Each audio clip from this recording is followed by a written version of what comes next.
Hey PRPC Kids, it's Pastor Amanda. This week's message is about questioning to believe.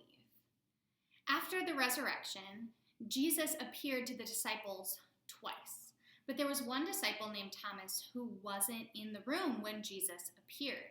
So Thomas didn't believe his friend's story. Today's story from our Holy Moly storybook is about how Thomas comes to believe and how Jesus helps us believe through questions. Let's listen to today's story. I will be there. Andrew, Philip, Peter, here. Where did Thomas disappear? Jesus' good friends gathered round. All but Thomas could be found. In a room with a bolted lock, full of sorrow, still in shock. Jesus? Rabbi? Teacher? Here. How could Jesus reappear? Jesus entered through locked door, told his friends to fear no more, showed them wounds upon his side, proved that he was crucified. Thomas missed when Jesus said, "I have risen from the dead."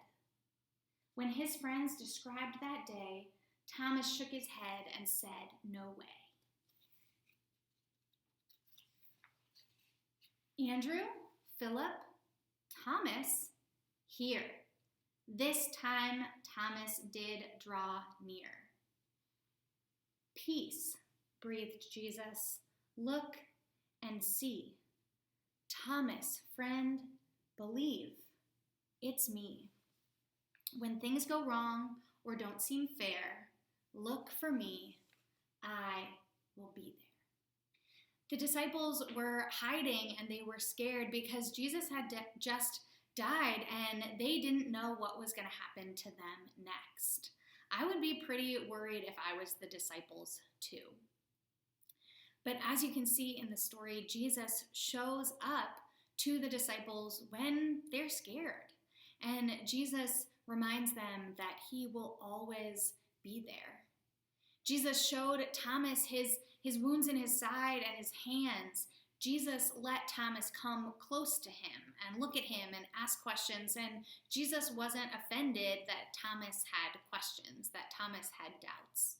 Even to Thomas, the doubter, Jesus showed up and showed his hands and his side and said, "I will be there." If Jesus showed up to you, I wonder what questions you would have for Jesus.